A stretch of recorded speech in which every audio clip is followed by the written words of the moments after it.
Welcome to This Explainer. I am absolutely thrilled to guide you through today's topic because honestly, it's going to be one of the most consequential decisions you'll ever make in your professional life. We're talking about choosing your consulting path, specifically diving deep into firm culture, work-life balance, and career fit. Now, as an aspiring consultant, you've probably spent, a massive amount of time prepping for case interviews, looking at firm rankings, and obsessing over exit opportunities. But today, we're going to look beyond those glossy recruitment brochures to understand the fundamental DNA of these firms, and more importantly, how to match that DNA to your own. So here's a massive question. Why do top consultants, literally some of the brightest minds in the business world, burn out in just 2 years? Well, let's dive into this. The truth is, it's kind of a hidden trap. A lot of incredibly ambitious professionals chase the prestige of a fancy logo on their resume without ever stopping to consider if that specific environment actually fits how they work, how they learn, and, how they live. Getting the job, that's really only half the battle. Thriving in it requires an environment that genuinely aligns with your personal wiring. Okay, here's our roadmap for the explainer today. We're going to hit prestige versus reality, the impact of firm culture, work-life balance expectations, approaches to learning, and finally, choosing your path. Let's get right into it. Section 1, Prestige versus Reality. Let's talk about finding your true fit. Look, it is incredibly easy to get caught up in the allure of big brand names and high salary bands. But let me tell you, prestige means absolutely nothing if you're miserable getting it. Prioritizing fit over prestige is the overarching theme of our entire explainer today. Culture, pace, development opportunities, they vary dramatically, not just across the whole consulting industry, but across individual firms themselves. Understanding these differences right now before you sign that offer letter is the most critical career decision you can make. The prestige of a firm might get you a cool interview down the line, sure, but your fit at that firm, that determines if you actually build the skills, the network, and the resilience to succeed in the long run. Moving on to Section 2, the impact of firm culture and exactly how it shapes your growth. Consulting is, at its absolute core, an apprentice-style profession. You learn by directly working alongside more senior consultants, partners, and clients. And because of this highly team-oriented structure, culture isn't just some fluffy HR buzzword. It is at the absolute center of your professional growth. Check this out. According to extensive analysis of Gallup's Q12 data across professional services, high employee engagement, which is driven by clear expectations, strong manager relationships, and a supportive culture, correlates with an 18 to 43% reduction in turnover. Let that sink in for a second, up to 43%. Furthermore, those same highly engaged environments yield significantly stronger performance outcomes. Bottom line, when the culture fits, people stay and people thrive. To back that data up, take a look at this powerful insight from the Harvard Business Review. They found that when culture is actually aligned with strategy, research explicitly links these strong, clear cultures to higher employee engagement and even higher customer orientation scores.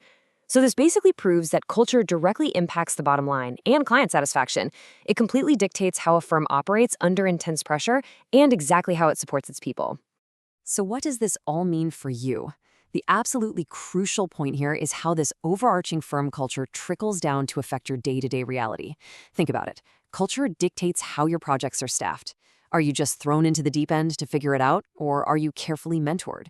It dictates how your teams collaborate. Is it fiercely competitive, or is it highly collaborative? It shapes exactly how your performance is measured and incentivized. And ultimately, it determines the level of independence and trust you're given on this client engagements. This isn't just theory. This is your everyday, lived experience as a consultant. All right, that brings us to Section 3, work-life balance expectations. Let's look at the pace across different firms. The days of just blindly accepting endless 80-hour work weeks without question, they're really shifting. Actually, Deloitte's own 2023 Human Capital Trends report highlighted a massive growing industry demand for sustainable workload models. When we break the consulting landscape down into 3 main categories, we see some super distinct differences. We've got MBB firms, McKinsey, Bain, and BCG, the Big Four firms, and boutique firms. MBB firms, they are famous for high-intensity environments, long hours, and frequent travel. The pace there is relentless. Then you have the Big Four. Here, your workload varies heavily by your service line.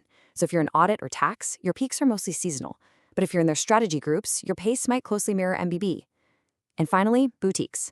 Because they often focus on specialized niches in smaller teams, boutique firms tend to provide far more predictable hours and significantly reduced travel. They're usually focusing on localized projects with deep, hands-on client engagement.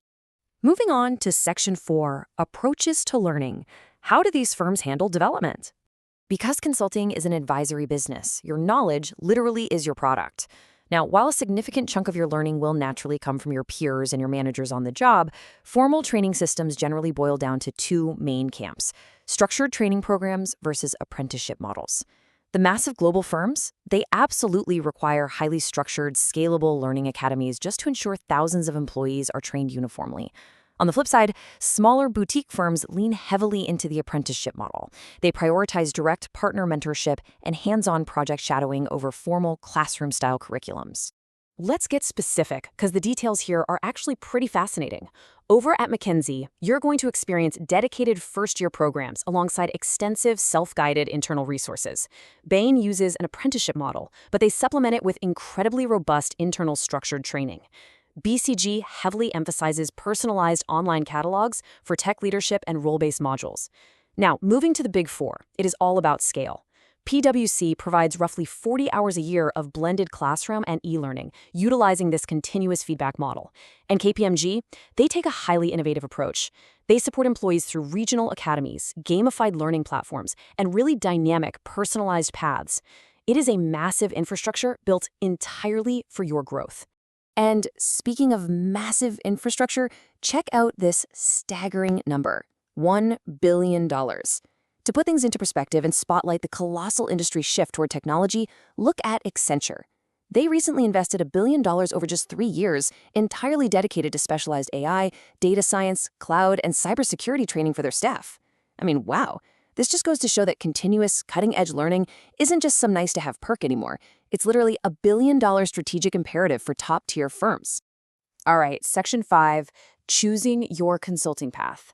Let's evaluate your career fit. Now it's time to take all this data, the culture, the work-life matrix, the learning models, and actually evaluate it against your own personal goals. When you're making your choice, I want you to think about it through this lens: structured environments versus entrepreneurial environments. The structured environments like MBB and the Big Four, they offer super clear, defined paths to promotion, strict timelines, and massive knowledge management systems. You are basically stepping onto a very well-paved highway. Boutiques, on the other hand, represent entrepreneurial environments. They offer far more autonomy, early project ownership, and the chance to, sort of build the road yourself. To make this completely actionable for you right now, here is your evaluation checklist. When you're choosing a firm, explicitly ask yourself, what type of work, clients, and specialization actually excite me? What are my honest work-life balance expectations right now? What is my true learning style? Do I need structured programs, or do I thrive when I'm just learning purely on the job? And finally, what's my risk tolerance around my path to promotion? Keep in mind, consulting firms vary widely, even internally from team to team. Aligning your personal work style to this checklist is absolutely crucial to your success. So I want to leave you with this one final provocative question: which environment aligns with how you work and learn? Finding a sustainable, fulfilling, and highly successful career in consulting doesn't depend on chasing the most prestigious logo. No way. It depends entirely on understanding your unique personal DNA and placing yourself in an ecosystem where you can naturally thrive. Take a really hard look at how you operate, weigh it against the realities we've uncovered today, and make the choice that works for you. Thank you so much for joining me for this explainer, and I really hope this empowers you to make your next big career move with total confidence.